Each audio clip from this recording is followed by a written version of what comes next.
안녕하세요. 루안센트럴 부동산 TV 한명아입니다. 어제 1월 10날 국민주거 안정을 위한 주택 공급 확대 및 건설 경기 보완 방안이 나왔습니다.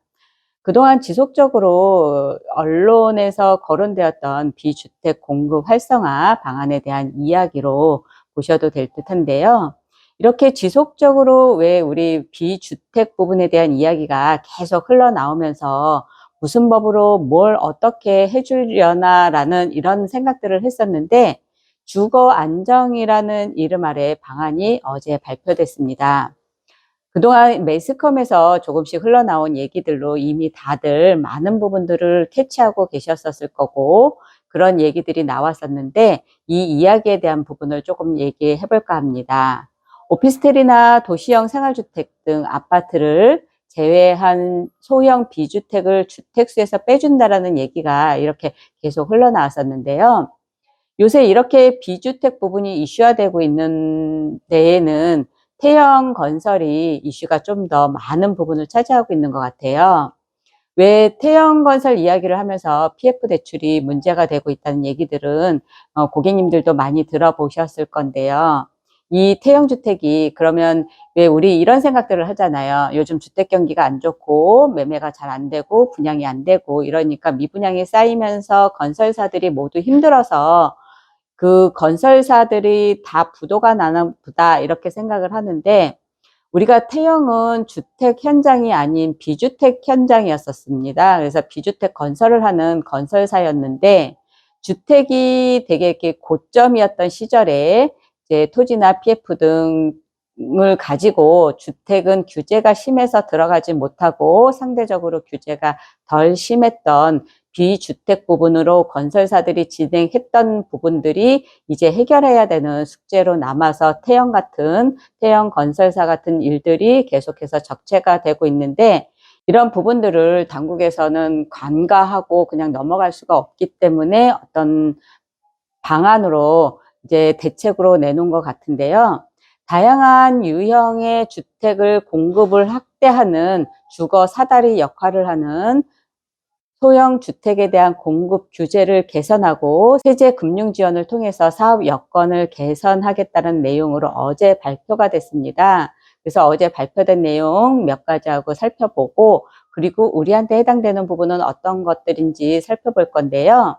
세대수 제한 폐지, 방 설치 제한 폐지, 주차장 기준 완화, 입지 규제 완화, 발코니 설치 허용, 그간 비주택을 더 빨리 지어서 더 빨리 공급할 수 있겠다라는, 그렇게 해주겠다라는 취지로 보여지고 있는데요. 우리가 주택 공급을 이야기할 때 주택은 왜 그런 얘기들 하잖아요. 그날그날 구워서 그날그날 공급되는 빵 같은 게 아니다라는 얘기들을 하잖아요. 주택이 이렇게 공급하는데 최소 4에서 한 6년 정도 걸리기 때문에 그 주거 사다리 역할을 하는 소형 비주택들에 대해서 최대한 주택같이 만들어서 더 빨리 공급하게 하겠다라는 그 목적이 있는 것 같습니다. 그리고 왜 그 세제 금융 지원을 빨리 해서 사람들이 더 이런 아파트 같은, 주택 같은 비주택 부분을 더 빠르게 분양받아서 건설사들의 숨통을 풀어주게 하려고 이런 세제 지원이라든가 이런 부분들이 같이 가는 것 같은데요. 우리에게 제일 밀접하기 때문에 가장 궁금할 수밖에 없는 세제와 금융 부분을 조금 더 살펴볼 거예요. 이런 세제 지원은 향후 2년간 준공되는 신축이 되는 60제곱미터 미만의 다가구 아파트를 제외한 공동주택, 도시형 생활주택을 원시 취득할 때, 그러니까 분양된 부분을 우리가 취득할 때 취득세의 50%를 감면해 준다는 내용들이 여기에 들어가 있는 것 같은데요. 이 외에 공사비 지원 단가 현실화라든가 비아파트 융자 부분 심사 완화라든가 이런 PF 대출 보증 한도 확대 등 이런 것들은 우리 소비자하고는 전혀 관계가 없는 공급자인 건설사를 위한 부분이라고 보여지는데요. 이런 부분 말고 우리한테 직접적으로 해당이 되는 세제 금융 부분을 한번 살펴볼 건데요. 우리가 해당되는 다양한 아파트를 위한 소형 주택의 구입 부담을 낮추고 임차인을 보호하기 위한 등록 임대주택을 활용하는 기반을 구축한다라는 얘기로 서두를 꺼내서 이렇게 주택 방안이 나왔는데요. 아까 제가 말씀드렸다시피 취득세 감면 혜택과 더불어서 24년 1월부터 25년 12월까지 준공된 전역 60제곱미터 이하, 수도권 6억 이하, 지방은 3억 이하의 다가구 주택, 아파트를 제외한 공동주택, 도시형 생활주택, 주거용 오피스텔 이런 것들을 25년 12월까지 최초로 구입할 때 취득세, 양도세, 종부세를 계산할 때 주택세에서 제외를 시켜주겠다고 합니다. 하지만 여기서 우리가 좀 더 보완해야 될 내용이 나와야 할 것 같긴 한데, 양도세하고 종부세에서 1세대 1주택자가 추가 구입할 때 1세대 1주택 특례에 대한 적용은 안 된다라는 단서 조항이 있습니다. 이 얘기는 결국엔 주거용 오피스텔이 있으면 주택하고는 달리 그 비과세 요건을 갖추지 않는 한은 주택수에서 빼준다고 하더라도 비과세는 안 되는 것 같아 보이는 부분이 있습니다.